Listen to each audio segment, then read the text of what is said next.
ఒక మహాపండితుడు చెప్పింది శ్రీరాముల వారి గురించి, రామో విగ్రహవాన్ ధర్మః అని. ధర్మానికి ప్రతిరూపమే శ్రీరామచంద్రుడు. సహనం, ఆయన చూపించిన సహనం, శాంతి, త్యాగం, శౌర్యం. ఈ దేశం ఎలాంటి దాడులు ఎదుర్కొన్నా, ఎన్ని ఒడిదుడుకులు ఎదుర్కొన్నా బలంగా నిలబడగలిగింది అంటే శ్రీరామచంద్రుడు ఏర్పరిచిన దారి. ఈ రోజున పరమత సహనం ఇంత మనస్ఫూర్తిగా అన్ని మతాలకి, సర్వ మతాలని యాక్సెప్ట్ చేయగలిగి సంపూర్ణంగా ఈరోజు ఉంది మన భారతదేశంలో అంటే అది రామచంద్రుడు ఏర్పరిచిన దారి. అందుకే రామరాజ్యం అంటాం. అంటే అన్ని మతాలు, అన్ని కులాలు, సమస్త ప్రాణకోటి సుఖంగా ఉండాలి.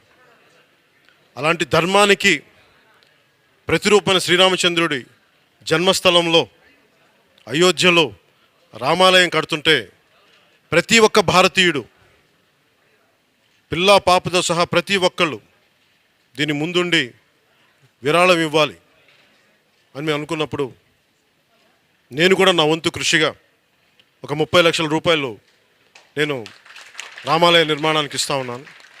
నేను ఇస్తున్నానని తెలియగానే చాలా ఆశ్చర్యంగా నా కింద అంటే నాతో పనిచేసే నాకు చాలా సభ్యులుగా, అంటే ముఖ్యంగా చెప్పిన కార్యవర్గం, నా ఇంటికి సంబంధించిన ప్రతి ఒక్కరు కూడా రకరకాల మతాలకు చెందిన వాళ్ళు ఉన్నారు, క్రిస్టియన్స్ ఉన్నారు, ముస్లిమ్స్ ఉన్నారు, అనేక రకమైన కులాల వాళ్ళు ఉన్నారు. అందరూ కూర్చొని ఈ రోజున వాళ్ళ తరపు నుంచి కూడా ఒక 11,000 రూపాయలు చెక్ వాళ్ళు కూడా నాకు ఇవి కూడా మీరు ఇవ్వండి అని డబ్బులు ఇస్తే నేను వాటిని కూడా డీడీ తీసుకొచ్చి వారి తరపున ఇస్తున్నాను.